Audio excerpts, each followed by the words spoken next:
Bom, gente, então boa noite. A gente vai começar discutindo as questões da prova, tá? Eu espero que... eu gostaria de lançar ainda hoje enquanto vocês calculam, eu tento lançar a nota, mas não vou garantir. Mas a gente tem até o dia 12 para isso, tá? Então, se chegar dia 12 eu não lancei, eu tô fora do prazo, mas até dia 12 eu tô dentro do prazo, tá?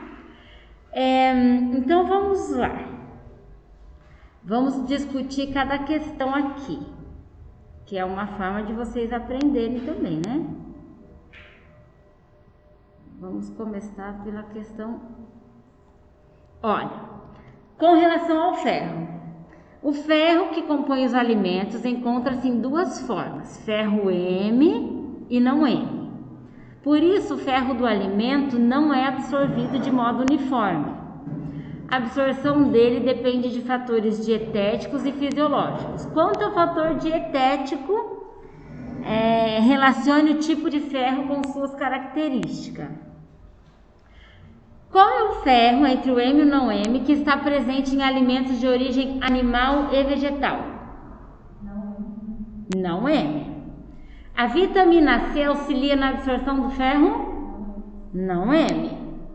A quantidade de absorção varia entre 20% e 30%.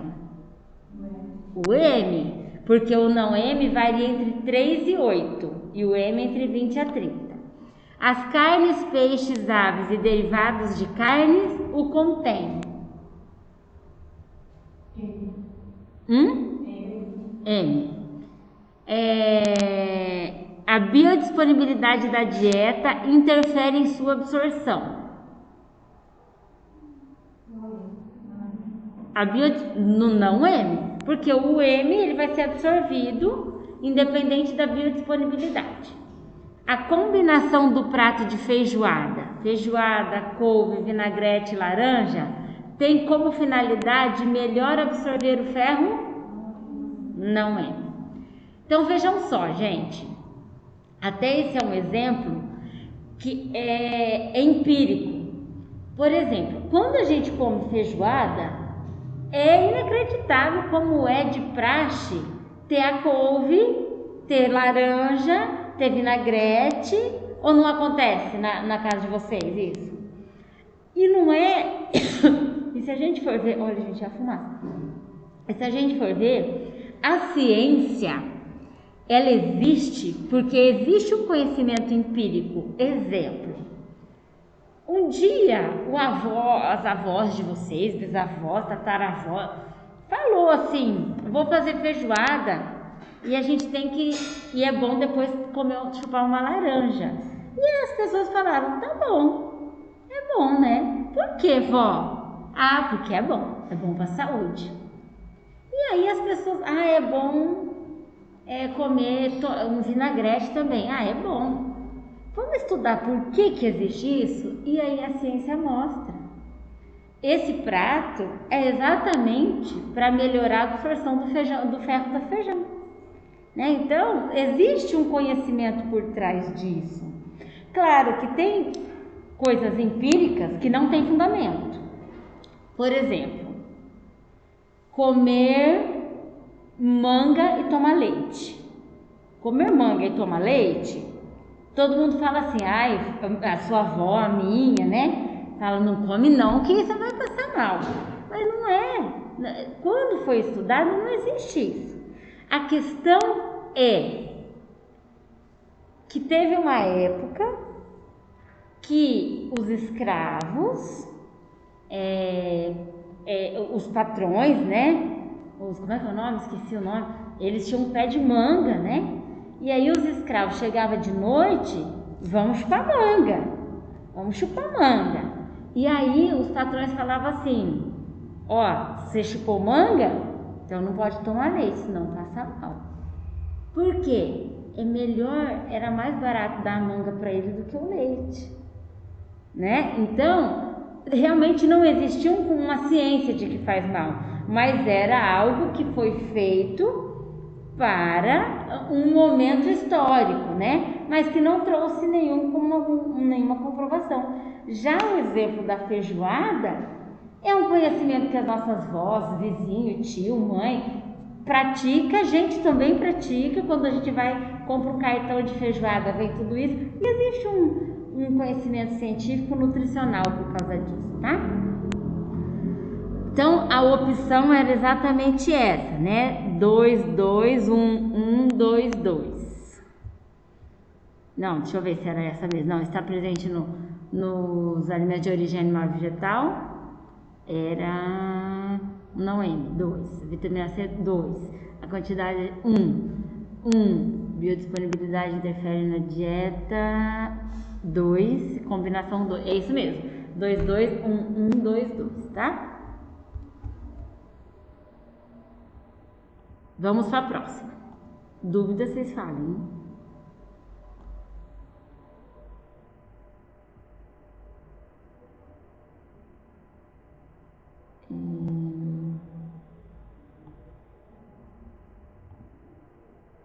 Sabendo que o planejamento da dieta deve ser individualizado, assinale a alternativa que contém os fatores que devem ser considerados ao planejar uma dieta. Quando eu vou planejar um cardápio, no que eu penso? Eu penso no índice de massa corporal, na cultura e na questão socioeconômica do paciente? Sim. Eu penso no sexo, se é homem ou mulher, idade, diagnóstico nutricional e necessidade de energia energética diária. Eu penso no estado fisiológico, no hábito alimentar e na presença de doenças. Eu penso no tipo de atividade física, na profissão que ela tem, no objetivo que ela tem, nutricional. Então, todas eram corretas, certo? Alguma dúvida vocês tiveram nessa daqui? Que bom.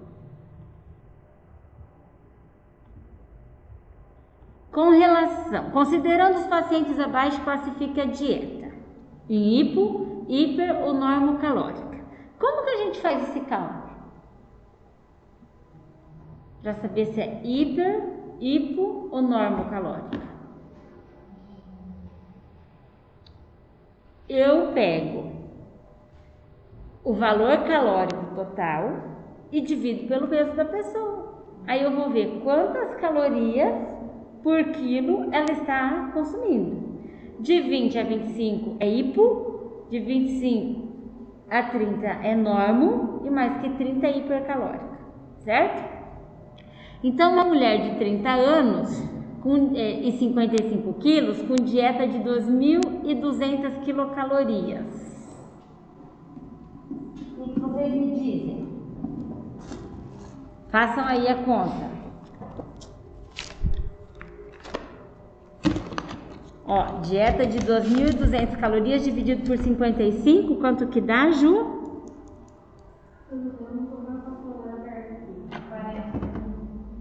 Dá 40? É 2.200 dividido por 55. É. 40 quilocalorias por quilo. Essa dieta é hiper, hipo ou normo? Hiper. E um homem de 104 quilos e dieta de 3.000 quilocalorias?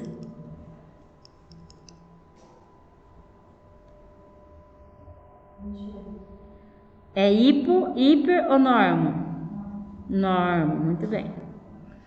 E homem de 22 anos, 1.800 quilocalorias e 74 quilos. Quanto dá? 1.800 dividido por 74.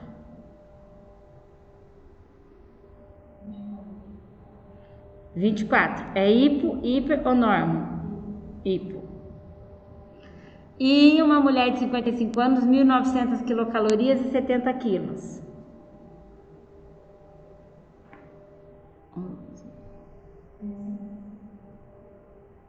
E daí? Opa.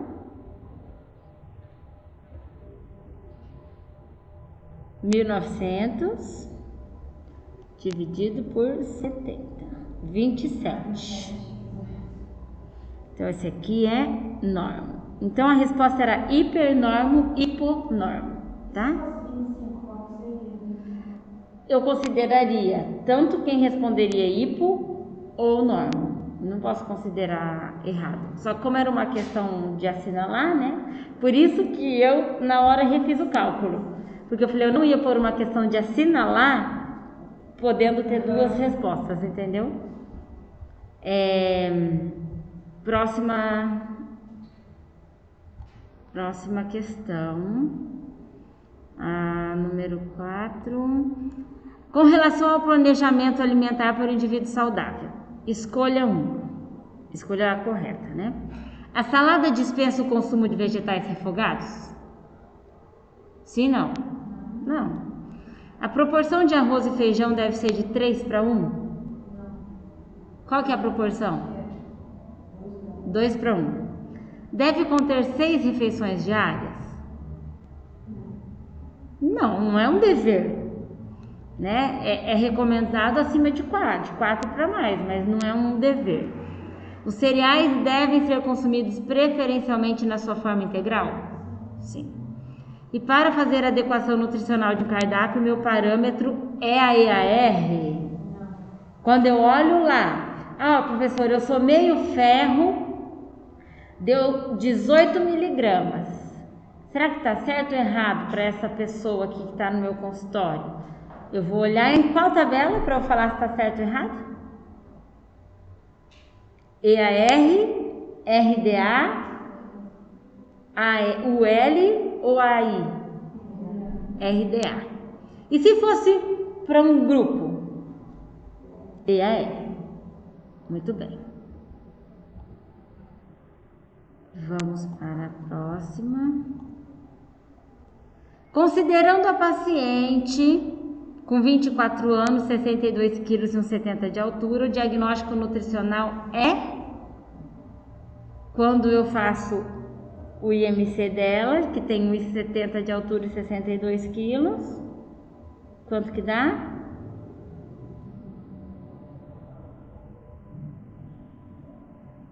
Quantos? 62.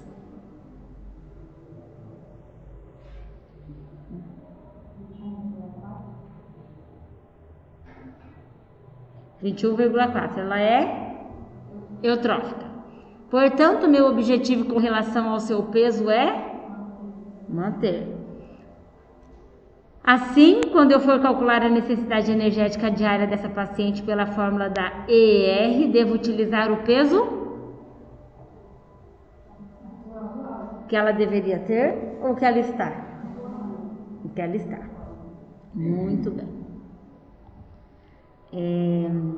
Próxima avaliação era daí o cálculo.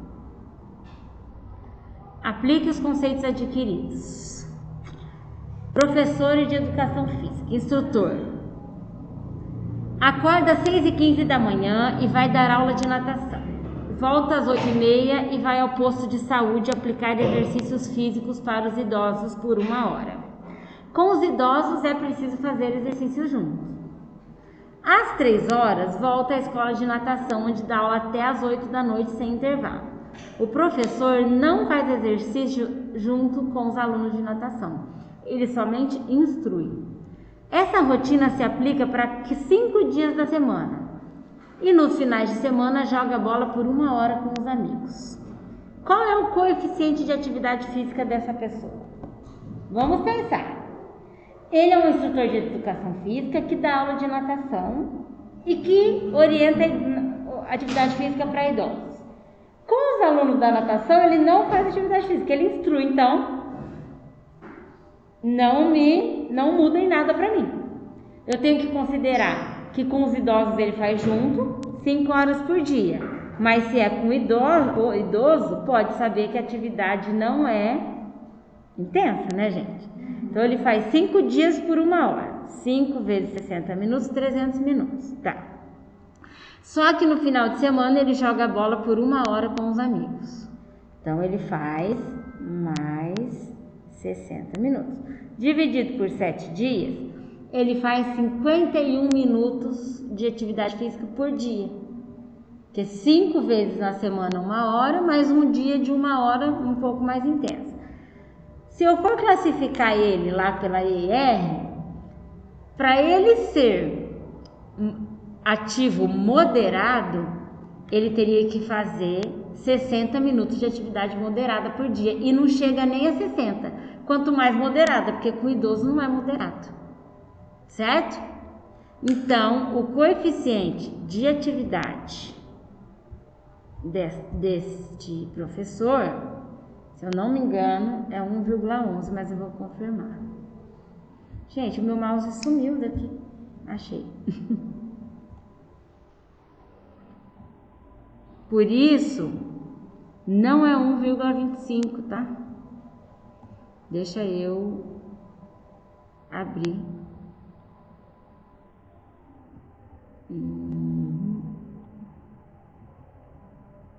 Área de trabalho.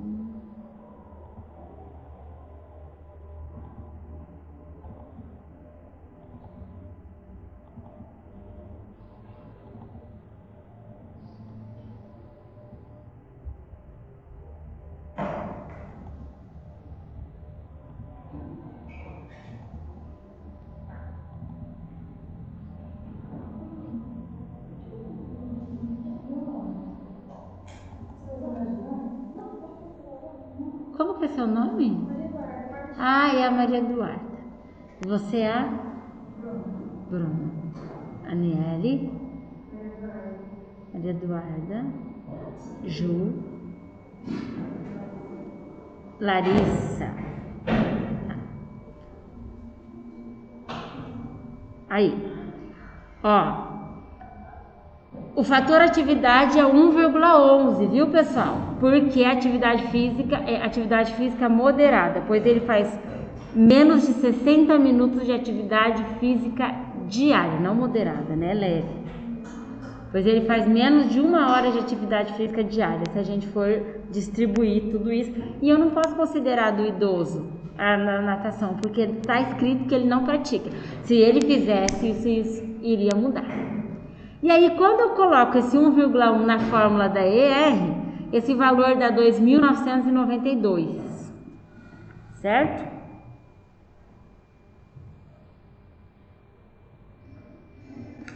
Beleza, pessoal? Alguma dúvida? Tá, agora vamos para o próximo. Acho que daí é a última questão ou não? Ah, daí tem um cálculo daquele de proteína, né? Bem básico.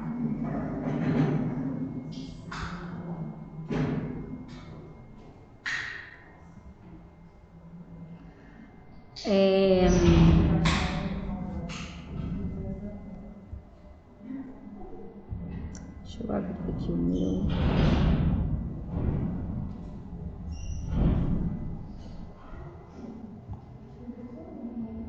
Bom, a caloria por grama de nitrogênio deu 127,8, 128,2, tá? O P% deu 16,3 e o NDP-Cal... Opa...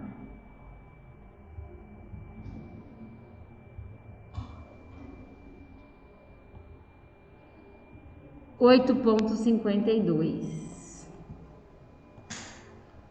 Vocês ficaram com dúvida nessa questão, pessoal? Vocês tinham a tabela em casa, vocês tinham um exemplo exatamente assim. O que que mudava aqui para vocês? Vocês sabem o que que mudava aqui ou não?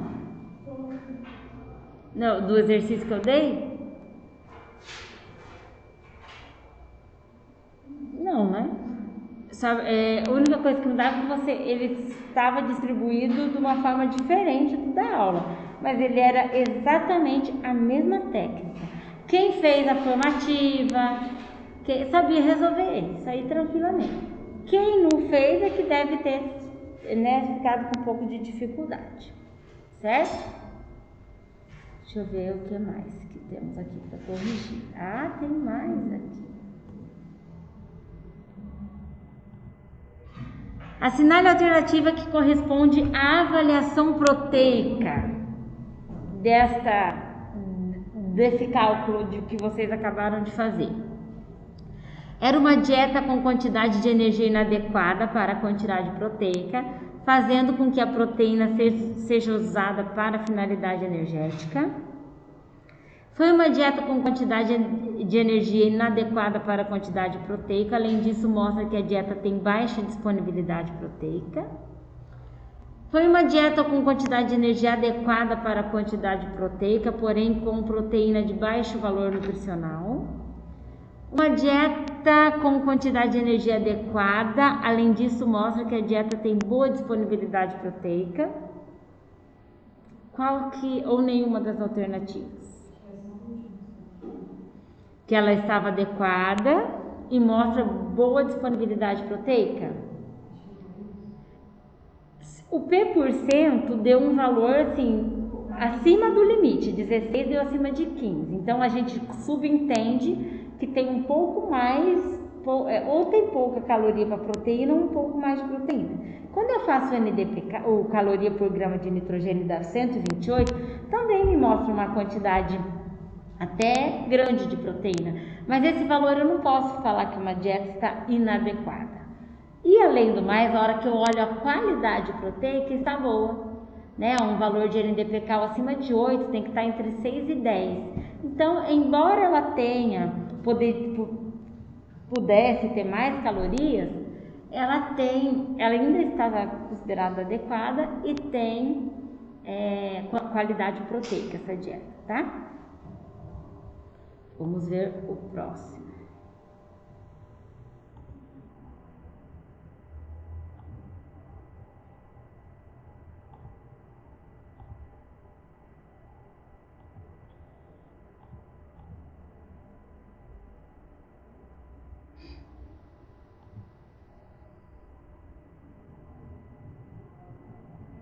Eu coloquei 2 vezes a mesma questão, né? Não? Deixa eu ver, essa aqui é uma. Essa aqui é a outra.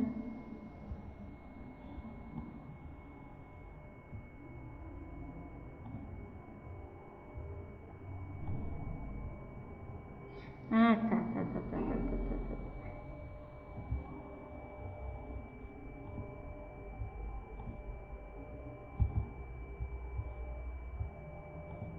Não coloquei 2 vezes não, aqui eu abri 3 questões para vocês fazerem 3 cálculos. Eu já tinha me esquecido disso. Certo então, pessoal?